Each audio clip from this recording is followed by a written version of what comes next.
میرے ابا کے ہاں شادی کے 10 برس تک اولاد نہ ہوئی۔ ڈاکٹر، حکیم، پیر، فقیر، دوا دارو و تعویذ گنڈے آزما لیے، لیکن ثمر مراد جھولی میں نہ آیا۔ ہر طرف سے مایوس ہو کر ماں باپ صبر کر کے بیٹھ گئے کہ بہت سوں کے ہاں اولاد نہیں ہوتی، آخر وہ بھی اس دنیا میں جی رہے ہیں۔ جینا لازم تھا کہ جب تک زندگی کے دن پورے نہ ہوں انسان کو اس جہاں سے نجات نہیں ملتی۔ اپنی زندگی پر اختیار ہے اور نہ موت پر بس چلتا ہے۔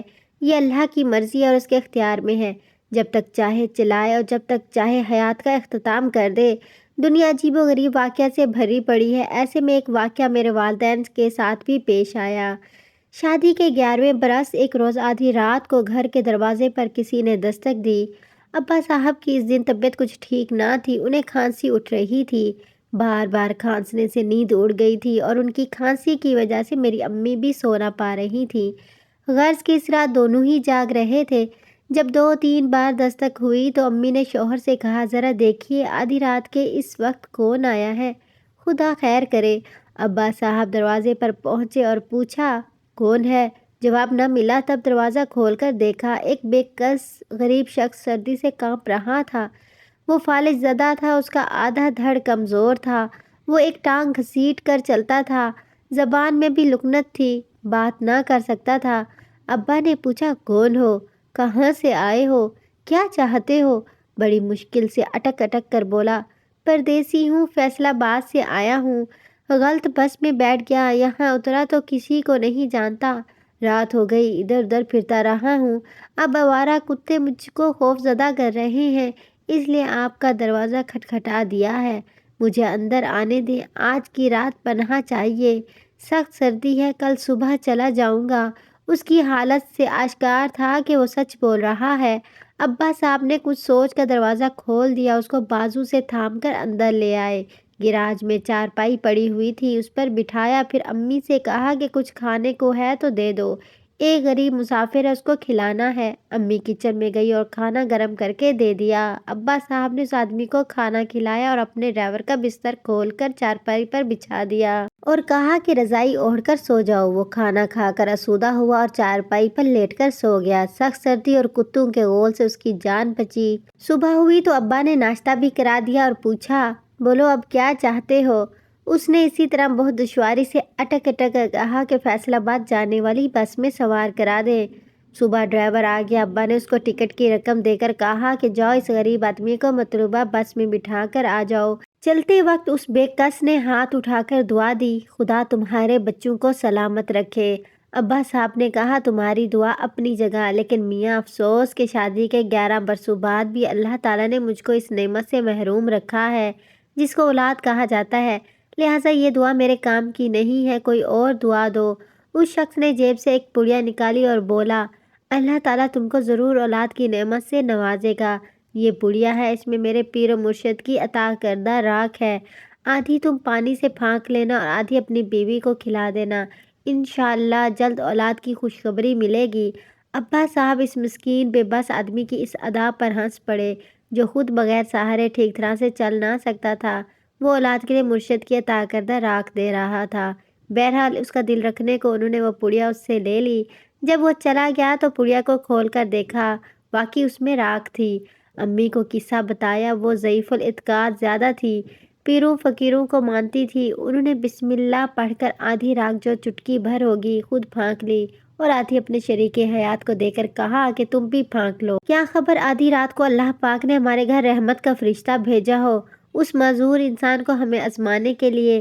ابا صاحب نے راکھ کو ہوا میں اڑا کر کہا کہ اگر ایسے لولے لنگڑے انسانوں کی دی ہوئی دوائیں تیر بہدف ہو جائیں تو یہ خود ان کو کھا کر صحیح سالم ہو جائیں، پھر لنگڑے لولے کیوں رہیں؟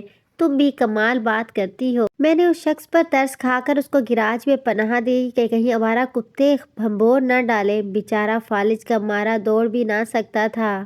خیر نیکی کر دریا میں ڈال والی بات سمجھ کر اس واقعے کو فراموش کر دیا، لیکن 2 ماہ بعد امی کو احساس ہوا کہ وہ امید سے ہیں۔ کسی کو یقین نہ آ رہا تھا۔ چیک اپ کرایا تو لیڈی ڈاکٹر نے تصدیق کر دی۔ پھر بس میرے والدین کی خوشی کا کوئی ٹھکانہ نہ رہا۔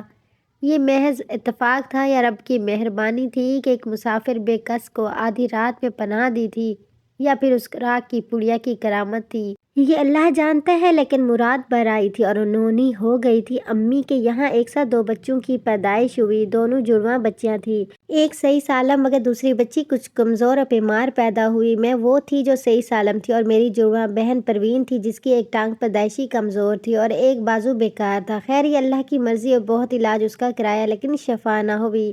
ہم دونوں وقت کے ساتھ ساتھ بڑی ہوتی گئیں۔ میں ٹھیک ٹھاک بھاگ دوڑ سکتی تھی، لیکن پروین چل پھر نہ سکتی تھی کیونکہ آدھا دھڑ بیمار تھا، ٹانگ اور بازو دونوں بے جان تھے۔ وہ اب ویل چیئر پر زندگی بسر کرنے پر مجبور تھی۔ یوں وہ مجھ سے زیادہ خوبصورت تھی۔ جب تک والدین زندہ رہے اس کی دیکھ بھال کرتے رہے کیونکہ ہم دونوں ان کی منتو مرادوں کے پھول تھے۔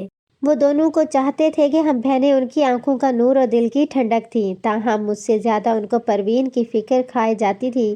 میں نے BA پاس کر لیا اور وہ اسکول بھی نہ جا سکی۔ اپنی معذوری کی وجہ سے کوئی ہنر بھی نہ سیکھ پائی۔ بس تھوڑا بہت جو امی ابو اور میں نے اسے گھر پر پڑھا دیا اس نے پڑھ لیا۔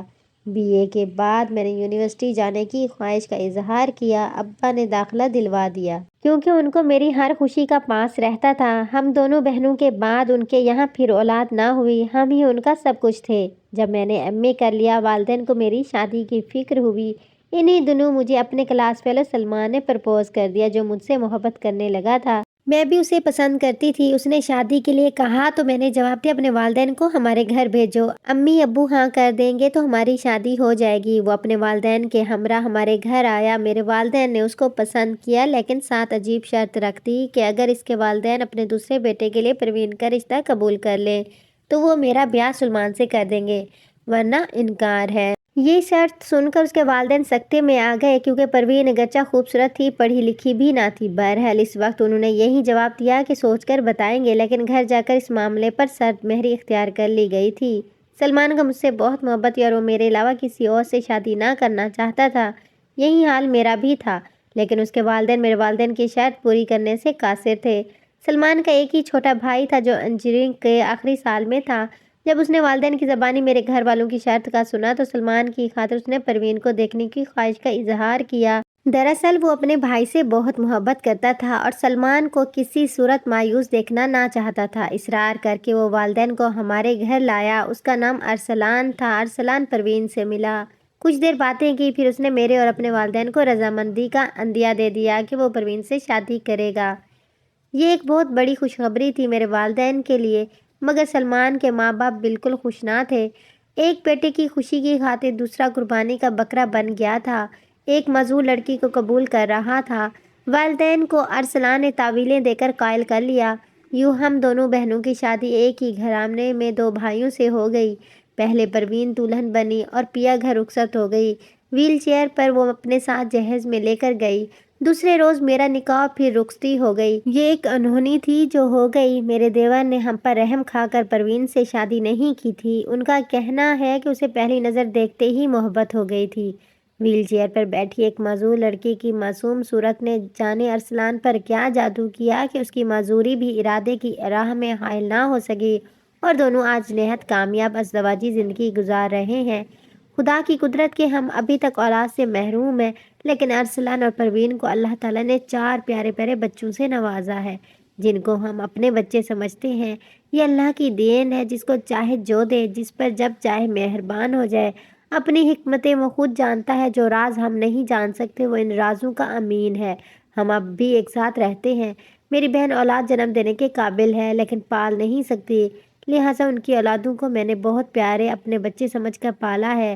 یہ بچے مجھے بڑی امی اور اپنی سگی ماں کو چھوٹی امی کہتے ہیں، اور ہم چاروں ان سے اس قدر محبت کرتے ہیں کہ ان کی وجہ سے علیحدہ نہیں ہوئے۔